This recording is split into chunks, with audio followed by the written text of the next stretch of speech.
KBC में करोड़पति पति। सूरज के जीवन का एक ही फंडा था कि मेहनत तो गधा भी करता है, घर बैठे जो कमाए समझदार वही होता है। इसीलिए उसने कभी नौकरी ही नहीं ढूंढी। इस बात से हालांकि उसकी पत्नी शिखा बिल्कुल भी अग्री नहीं करती थी, पर फिर भी सूरज को समझाना बेकार था। टीवी में कैसे बनोगे करोड़पति का ऐड देखकर उसे लगा कि बस अब तो घर बैठे ही वो करोड़पति बन सकता है, और उसके पीछे उसने अपने सारे सोर्सेस एक्टिव कर दिए। 2 हफ्ते में उसके कलीग के साले के पड़ोसी के बेटे का सोर्स निकलता है जो कि उसे शो में पहुंचा सकता है, और सूरज उससे मिलने चला जाता है। अच्छा, तो हमें मुकेश जी बता रहे थे कि आप हमें शो में पहुंचा सकते हैं। हाँ, उसमें कोई तकलीफ नहीं है। मैं कल अगर कोशिश करूँ तो इसी महीने में आपका नंबर आ जाएगा। अरे ये तो बहुत बढ़िया हो गया। अच्छा, वो सिलेबस और क्वेश्चन पेपर का कोई जुगाड़ है क्या? हैं? उसका तो कोई जुगाड़ नहीं है। तो वो वाकई में कुछ भी पूछ सकते हैं? हाँ, वो तो बच्चन जी पर है, जो पढ़ते हैं वो पूछ लेते हैं। पहली कोशिश फेल होने पर अब सूरज के सामने एक बहुत बड़ा सवाल था कि आखिर जवाब कहाँ से लाए। तब शिखा ने एक सजेशन दिया, क्यों ना सूरज अपने चचेरे भाई सुमित से मदद मांगे, जो कि यूपीएससी की तैयारी कर रहा था। हालांकि इतनी मेहनत करना सूरज को समझ में नहीं आता था, पर कोई और रास्ता ना मिलने पर वो आखिर सुमित से बात करता है। अरे सुमित, हमारा कैसे बनोगे करोड़पति के लिए सिलेक्शन होने वाला है। तुम हमें थोड़े चिट बनाने में मदद करोगे क्या? अरे भैया, चिट बनाए तो सालों हो गए, उसमें हमारा एक्सपर्टीज नहीं है, बल्कि आप बोलो तो हम आपकी पढ़ने में ज़रूर मदद कर सकते हैं। हट, कैसी अनाप शराब बातें कर रहा है तू। सूरज ने सुमित को मना तो कर दिया था, पर तैयारी करने के सिवाय कोई चारा उसे दिख भी नहीं रहा था। खासकर जब 12 के पेपर लीक करने के एक्सपर्ट शुक्ला जो भी हाथ जोड़ लेते हैं। आखिर सूरज को सुमित के पास जाना ही पड़ा, और उसने सुमित और शिखा से वादा किया कि वो बहुत मेहनत करेगा। 1 महीने की तैयारी के बाद फाइनल हुआ कि शो से 1 हफ्ते पहले एक ट्रायल खेला जाएगा, जहां पर सारे रिश्तेदार ऑडियंस की जगह पर होंगे और शिखा सवाल पूछेगी। दूर दराज से भी रिश्तेदार आकर हाजिर हो गए देखने कि आखिर कैसे बनेगा सुमित करोड़पति। सब कुछ सेट था, और इतने में सूरज आकर अपना स्पीच देता है। ये 1 महीना मेरे लिए आसान नहीं था, पर अपने भाई सुमित और अपनी पत्नी शिखा की मदद से मैं इतनी दूर पहुंच पाया हूँ।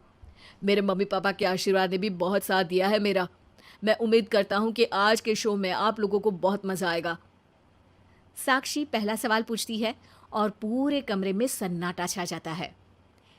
इंडिया में कितने स्टेट्स हैं? 3, सॉलिड, लिक्विड और गैस। अरे रुकिए, तो ऑप्शंस तो देने दीजिए।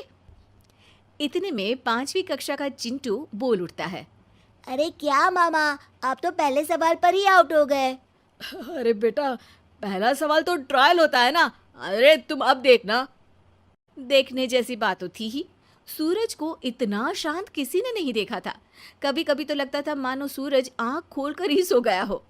मामा जल्दी करो प्लीज, कल सुबह पनवेल भी तो निकलना है। अरे हट, कंसंट्रेट करने दे मुझे। 3 सवाल में 3 लाइफलाइन खत्म हो चुकी थी, और अब चौथे सवाल पर भी सूरज का मौन नहीं टूटा। पर सूरज अभी भी हार मानने को तैयार नहीं था।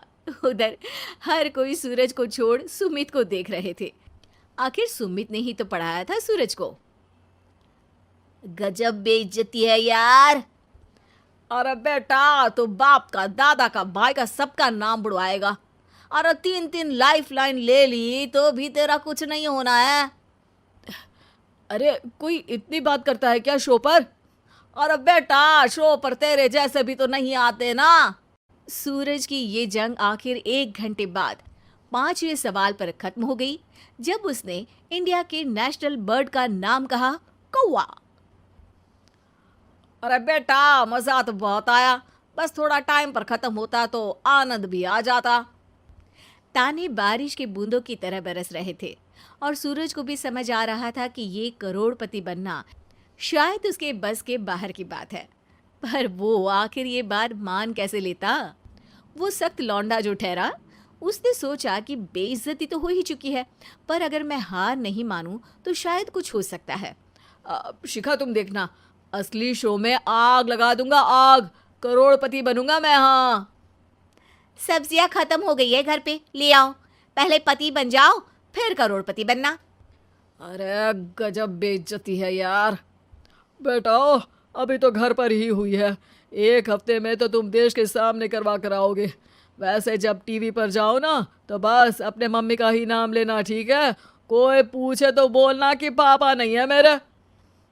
अरे पढ़ाई की, पेपर निकलवाए, इतने सारे लोगों को खाना खिलवाया, क्या फ़र्क पड़ा?